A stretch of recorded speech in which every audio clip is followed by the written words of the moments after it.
2024 was the year of chaos. And what better way to cap the year off than me, Angron's calmest son, aka Connor K 40K, giving you the rundown, the beatdown of every chaos book I would recommend to get into each faction, because I am Warhammer YouTube's foremost expert on chaos. Do you know why? Because no one else has claimed that title, and I'm allowed to do that until someone challenges me for the title and they're much more informed. But unfortunately, if we're going by World Eater rules, post physique, and then we could fight over it. But until then, I'm claiming the title of Warhammer's most knowledgeable guy on YouTube for chaos, which is a pretty low bar, because I'm sure there's people out there who have 1,000% more knowledge than me. They just don't have a channel. But let's start this off. First book I would recommend for the Emperor's Children would probably be the most iconic one, Fulgrim. And I am so happy and so lucky to have actually gotten an in-print version of this. I like collecting things, obviously. Fan of Warhammer, fan of a lot of nerdy stuff, but Warhammer obviously takes precedence. And Fulgrim was really my first real introduction to the Emperor's Children. I had read the Fabius Bile trilogy, which is also an honorable mention if you want to get into some current, setting Emperor's Children stuff, like, Eidolon makes an appearance, Demon, Primarch, Fulgrim makes an appearance. There's a lot going on there. But Fulgrim really gives you the rundown of how the Legion acted pre-heresy, during the heresy, and, you get to see everybody's, gradual descent until it is rapid. You get to see Lucius sort of turn into the egomaniacal best swordsman in the setting, see him psychologically break and remember that Loken broke his nose and now he's a whiny little piss baby for it. You see Eidolon sort of assume his little chaotic role as Fulgrim's right-hand man. You see Fulgrim obviously fight with the demon inside the lair and Blade, and then, spoiler alert, loses and beheads Ferrus Manus. But this is just a really, really good book to get into the Emperor's Children. And now, my personal favorite, of course, if you've seen the channel icon, I'm a big World Eaters fan, and this is actually the book that got me into chaos as a whole. Renegades of the Long War. This covers the Faultless Blade, Lucius, which is, again, another honorable mention for the World Eaters. You get a Fabius Bile cameo. You get some, Dark Eldar. But you really see Lucius and his inner workings, how he treats his little war band, how he views the setting around him, how he views himself. You get some of the inner workings and inner monologue, which you don't really get to see from the Champions of Chaos all that often. So it's cool. And you also get Karn, Eater of Worlds, in here. And that's a really good depiction of how the Legion, how the World Eaters were sort of operating right after the end of the heresy, and when they recover Karn and he's shown to be marked by Khorne and he becomes the champion of Khorne in the Battle of Scalathrax. It's not specifically shown here, it's just mentioned because the book ends as soon as the battle commences. But you get to see how they operate right after the heresy and how they're kind of dealing with everything and how they kind of relied on Karn to unite the Legion, and obviously that didn't really work. But you get to see some of the ritualistic, power, and they still observe the fighting pits, and it's a really cool intro to all things chaos, really. It covers a wide variety of bases, and it's a good book, too. I don't say it lightly. This book really did put me on to all things chaos, so I would wholly recommend that you read this. So now that we got some of the minor leagues out of the way, we're going to pull up one of the big boys. This thing made me appreciate the Night Lords a lot more. Shout out Uzas. But the Night Lords Omnibus, if you're not a Night Lords fan, is a must read. What's his name? Aaron DeBent. I can't pronounce the name, but I'm pretty sure I've contributed to this guy's financial future with the amount of books I've purchased from him and other Black Library authors. I've been feeding families, first of all. Every Black Library author has me to thank for that, because I've poured so much of my financial, elements into their work that really Santa wasn't the main factor of getting gifts this year. It was me. So you're welcome, Black Library authors, because without me, would you even have any money? But yes, Night Lords, Omnibus is so good. Talos is really cool. And they're just great. They're all really cool. They fight with some Eldar from some craft worlds, so of course the Eldar get jobbed, but you really get to see how the Legion has, degraded in a way. You get some Conrad flashbacks, and it's just really interesting. You get to see how these murder psychopaths become sort of lovable and cool, and you empathize with them a little bit, but then you sort of remember as the book concludes, they're evil, maniacal, twisted, and sadistic. But it really paints a picture of how the Legion functions, how they internalize every situation, and how they gel together with their own twisted sense of justice. And, Aaron Dembski does a really, really good job of making you appreciate each character and making them feel fleshed out. I know, I've said it before, where loyalists fall into this static category where they all kind of seem the same. They all are very flat in personality. For the Emperor, yada, yada, yada. This is heretical. Did you read the Codex Astartes, bro? I get that 100%. And it's kind of the reason why I'm not a big loyalist fan. But Chaos kind of has a bigger leash when it comes to emphasizing how characters react with the world around them, as well as the characters they interact with. And the Night Lord's Omnibus is kind of that peak book where I would recommend it. Even if you're not into Warhammer, it stands alone on its own as a very, very good book. And the characterization I've seen in this book really stands out from the majority of the books I've either read on Audible or in actual print. So really, really would recommend it. The characters are awesome. Uzas is my favorite.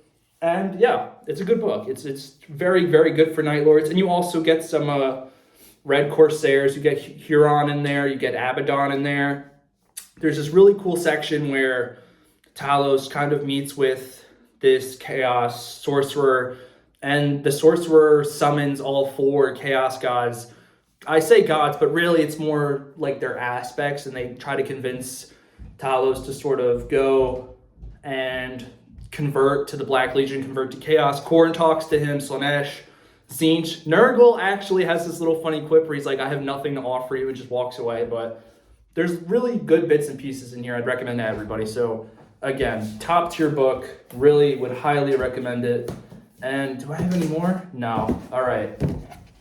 So I'm out of my imprint books, but I have more. So let's think about it right now. Moving on, we just went over the Night Lords. So let's kind of switch gears a little bit to Thousand Sons. So obviously you're going to want to read the Thousand Sons, but I've heard, and I haven't read this, but I've heard it kind of gets metaphysical, gets wishy-washy, and a little bit confusing. So that may not be everybody's, speed. So in light of that, if you haven't read that, or maybe you don't want to start with that, I would recommend, Ahriman's Omnibus. It's really good, really, eldritch, everything's shifting, everything's a secret, and the more you discover it, the more questions you have, and it's good. You get to see Ahriman sort of fluctuate. You get to see him fight against Tzeentch, even though it's a losing battle.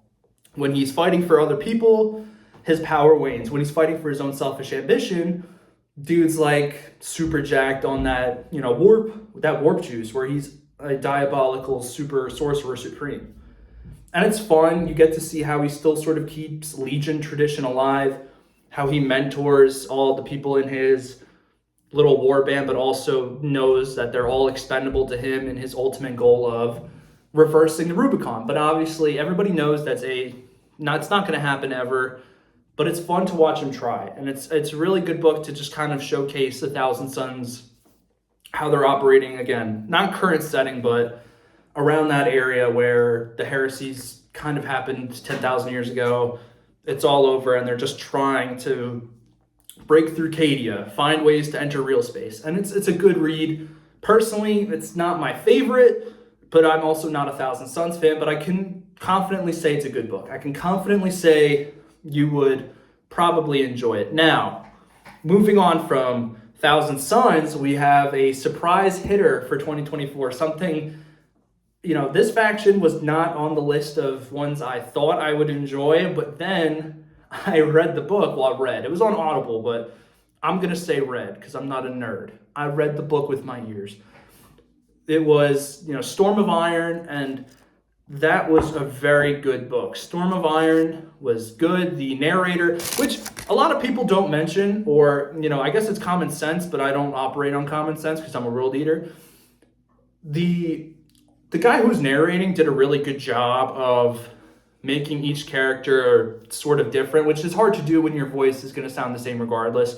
But I appreciated it. I thought it was good, where we, introduced to Hansu the half-breed and I'm going to say 4X because I don't remember his name, but it was 4 something. And the Warp Smith, who, spoiler alert, becomes like a demon. But that was really good. Storm of Iron showcases who Hansu is, how he really he embodies the Legion, even though he's a half-breed. He's very pragmatic, very, sociopathic, and achieves his goals really, really, really, really well. Very strategic. And it's just entertaining all around to see him command his little own squad when he's so detested by everybody. But the author does a really good job of making it known that Hansu is despised, but also very respected because he just embodies the Legion so well.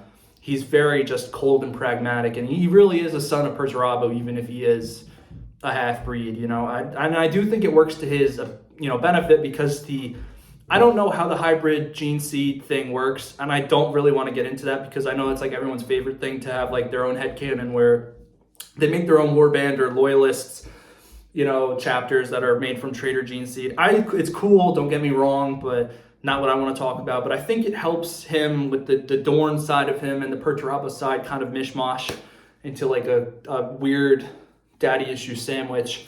And it helps him sort of think outside of the typical, Iron Warrior box. But it's a good book. And, you really get to see how their sieges work and how they operate, internally, and how they calculate for every possible element. So really good book.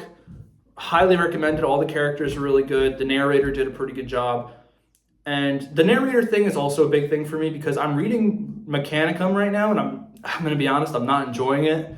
The narrator is doing a good job. I know he's trying, but I just cannot get into it because he sounds the same for every character, and I just get so lost and confused. But, what do I know? Speaking of lost and confused, let's get into the Black Legion. So obviously, you're probably going to want to read Black Legion, but a honorable mention for this would probably, again, be the Fabius Bile trilogy.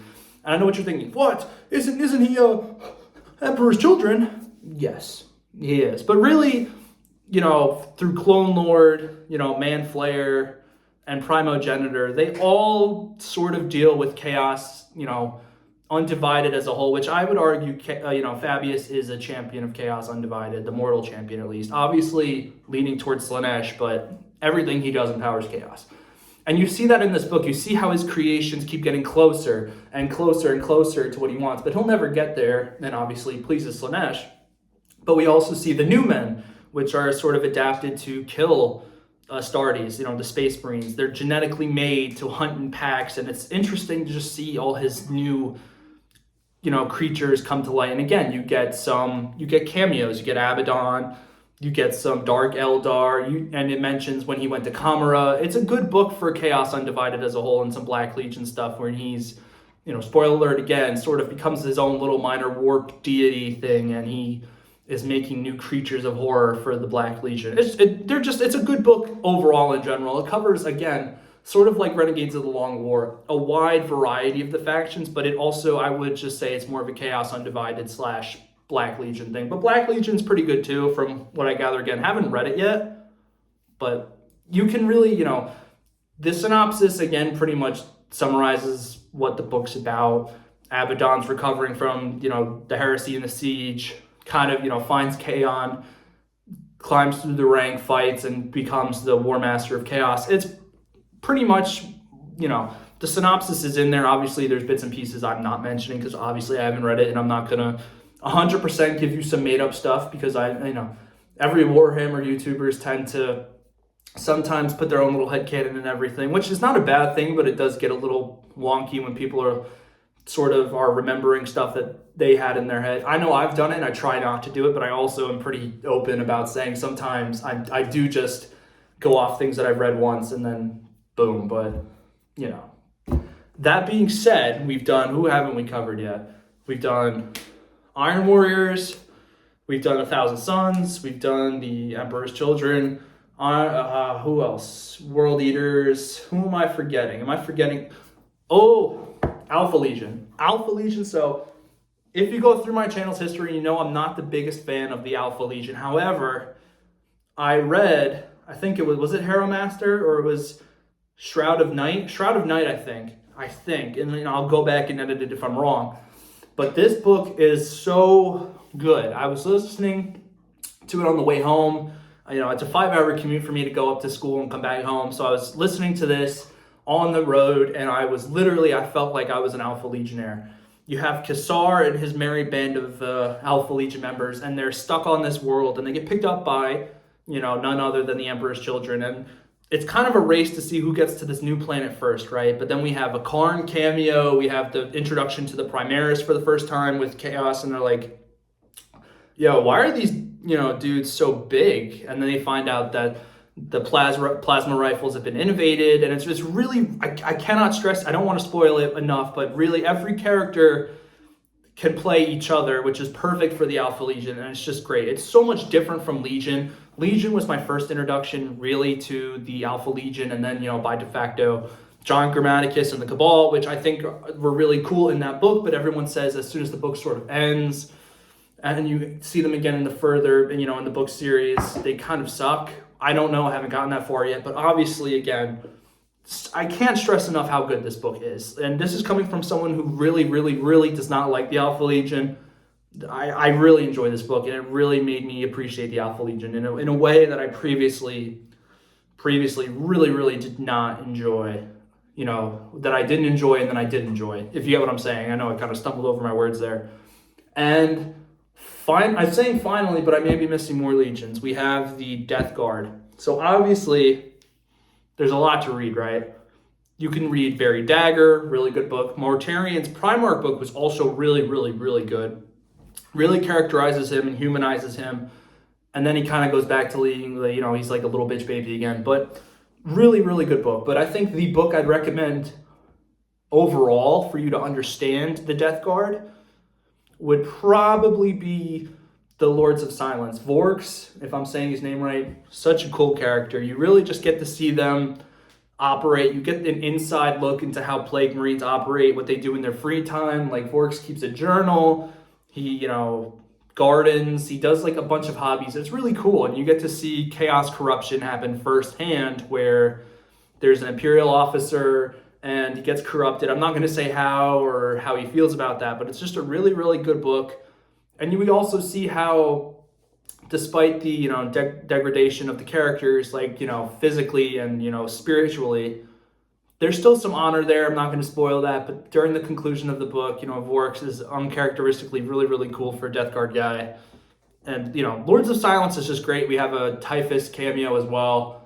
But it's such a good book. You just really see how, again, the Legion operates in the current setting. Well, I say current, but this was sort of during the beginning of Plague Wars. And we also get a Mortarian cameo where he talks about, you know, how time doesn't work linear in the warp. And he already thought that the, you know, Plague Wars had concluded, but it's also just about to happen, because he said Guilliman's been awake, but he hasn't been awake yet, but he actually just woke up. I know that sounds confusing, but if you read the book, you'll sort of understand what that means, where Mortarion is kind of simultaneously experiencing every possible flow and possible timeline that's happening, and he's just kind of focused on the one that's probably the most accurate, which is Guilliman wakes up and he commences Plague Wars, and then the iconic scene in Godblight where, you know, Bobby G kind of comes in there and he's like, oh, I don't want to do this, Mortarion, but I'm going to decimate you. And then Mortarion hits him with Godblight, and then, you know, Jimmy Space comes in there and occupies his son. He's like, Mortarion, you're a fool, and I hate you. And then,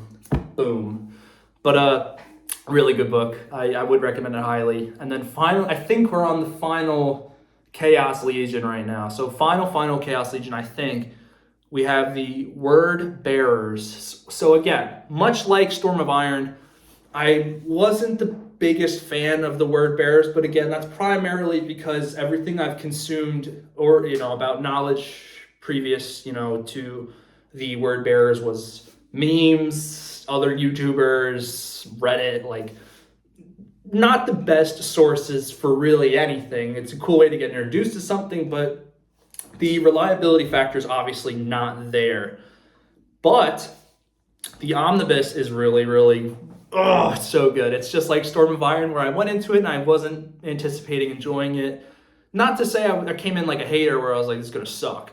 I came into it kind of just like thinking I probably won't enjoy it because this just doesn't really fit my vibe of the aesthetics that I like when it comes to Chaos. But they're really good for Chaos, word bearers, but also Chaos Undivided, because, word bearers kind of worship Chaos as the pantheon as a whole and don't really discriminate. Obviously, some in the word bearers are more inclined to serve other gods, but in this one, in the omnibus, I would really just specify it as Undivided. But we have Marduk, we have Jarlath, we have so many characters. Marduk's the protagonist of the story, and he's working his way up the hierarchy. And it's just so awesome to see him interact with Chaos and other various demons, and how they internalize the worship of Chaos, how everything they do is ritualistic and there's a protocol in place for everything. And it's just so fun to see how they just have beef with pretty much everybody, but especially Ultramarines, and they throw some jabs at them there. But it's really cool. You get some not Eldar stuff. You do get some Eldar. You get Dark Eldar again, which seems to be a recurring theme in this video, but that's because the Eldar are just more likely to get jobbed. You get some Mechanicum action. It's all really great, and it's also a really good example for Chaos corruption. A lot of people think it's one way, a lot of people think it's the other, but there's a lot of different ways it can happen. Forcefully, you're unaware of it, or you fully accept it, and obviously there's the in-between state. But we get a machine priest, a Magos, who kind of goes through the forceful corruption, spoiler alert, and he becomes an entirely new character, and it's so interesting to see how they all constantly interact when the hierarchy keeps changing and shifting. It's just so good, and you get really good insight into how they operate as well. A lot of these books that I mentioned show you how the Legion culture still exists, just in a very perverse and twisted way than what it used to be when they were loyalist.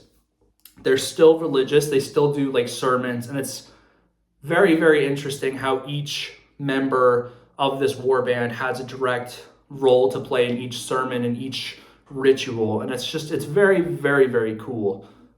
And again, there's more Chaos corruption, and it gives you a good perspective of how Chaos corruption works in mortals, in regular cultists. It's really, really cool, and you kind of get an insight about what a Chaos demon world would look like. So, would recommend it. Highly, highly, highly, highly good. So, yes, I think I've ran through every faction, every Chaos faction I can think of right now.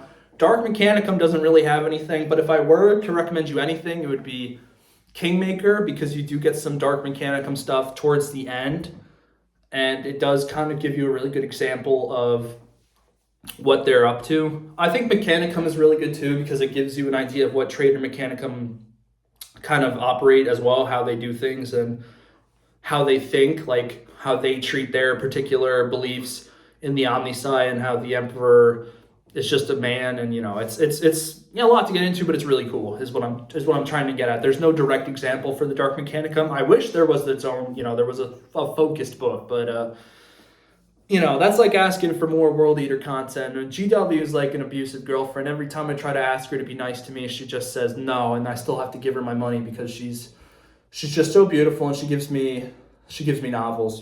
That's what it's like. GW needs to be a little bit nicer to me. But that's pretty much every Chaos faction I can think of, every book that I would recommend. If you guys have other books you'd recommend, or other books you wish you started, didn't start, leave them down in the comments below. I always love seeing what you guys are into, what you guys dislike, or changed your mind on. But other than that, I'm pretty sure I've covered every Chaos faction. If I missed one, or if I misremembered some characters, just let me know. I'll probably do my best to fix it. But other than that, guys, thank you so much for watching, and I will see you all later.